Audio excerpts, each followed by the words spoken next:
నమస్కారం welcome to 108 news Telugu నా పేరు గౌరీ ముందుగా బులెటిన్ లో హెడ్లైన్స్ హద్దులు మీరిన ప్రాంక్ కాల్స్ కూతురు గురించి అసలు నిజం తెలుసుకున్న తండ్రి నువ్వు సీఎం అయ్యింది ప్రజాసేవకి ప్రజావేదిక కూల్చడానికి కాదు చంద్రబాబు కీలక వ్యాఖ్యలు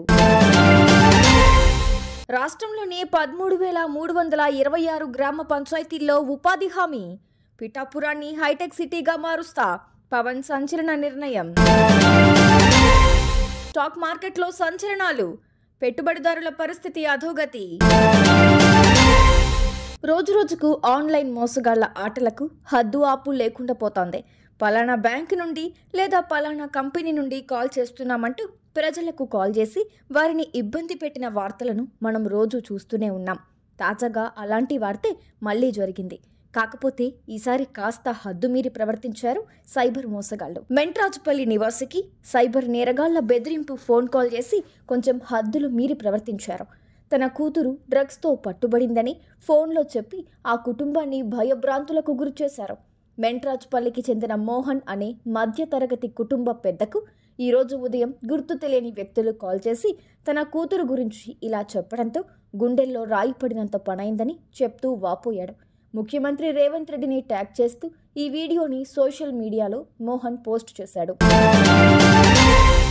కలెక్టర్ కాన్ఫరెన్స్లో సీఎం చంద్రబాబు నాయుడు కీలక వ్యాఖ్యలు చేశారు.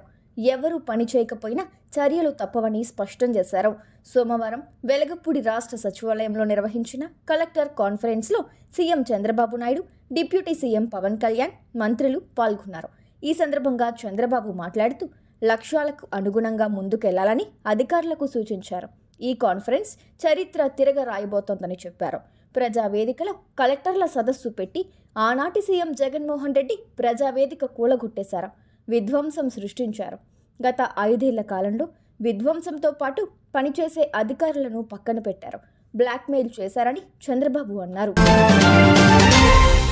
గత ప్రభుత్వం వ్యవస్థలను ఆటబొమ్మలుగా మార్చిందన్నారు. పాలకులు ప్రజలకు జవాబుదారీగా ఉండాలన్నారు. గ్రామ పంచాయతీలను బలోపేతమే లక్ష్యంగా ఒకే రోజు రాష్ట్రంలోని 13,326 గ్రామ పంచాయతీల్లో ఉపాధి హామీ గ్రామ సభలు నిర్వహించనున్నట్లు ప్రకటించారు. లిక్విడ్ వేస్ట్ మేనేజ్మెంట్ పైలట్ ప్రాజెక్టుగా మొదట పిఠాపురం నియోజకవర్గంలో చేపడుతున్నట్లు పవన్ కళ్యాణ్ తెలిపారు. నేడు స్టాక్ మార్కెట్ భారీ పతనం చవిచూసింది.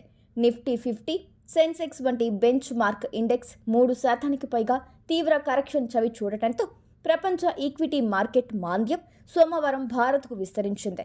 జపాన్, తైవాన్, కొరియా యొక్క టెక్ ఫోకస్డ్ మార్కెట్లు భారీ నష్టాలను చవిచూశాయి. ఒక్కొక్కటి వాటి బెంచ్ మార్కులు 7% పైగా పడిపోయాయని Anand Rathi, shares and stock brokers head, UAE business and strategy Tanvi Kanchan చెప్పారు. ఎంఎస్సిఐ ఆసియా పసిఫిక్ ఇండెక్స్ 4.3% వరకు పడిపోయిందని, సాంకేతిక దిద్దుబాటు దిశగా పయనిస్తోందని, ఈ సంవత్సరానికి అన్ని లాభాలను తుడిచిపెట్టుకుపోయే ప్రమాదం ఉందని కంచన్ అన్నారు. చూసారుగా, ఇవి ఇవాల్టి బులెటిన్ అప్డేట్స్. మరో బులెటిన్తో మళ్ళీ మీ ముందుకు వస్తాను. అంతవరకు keep watching 108 news Telugu. Please subscribe to 108 TV. Subscribe to 108 TV. Please subscribe to 108 TV channel. Please subscribe to 108 channel. Please subscribe to 108 channel. 108 TV ki. Please subscribe to 108 channel. Please subscribe to 108 TV. Please subscribe to 108 TV. Please subscribe to 108 TV. Please 108 TV follow. Please subscribe to 108 TV channel. Please subscribe to 108 TV. Please subscribe to 108 TV. Please subscribe 108 TV. 108 TV ni follow అవ్వండి. 108 TV ni follow అవ్వండి. Please subscribe to 108 TV.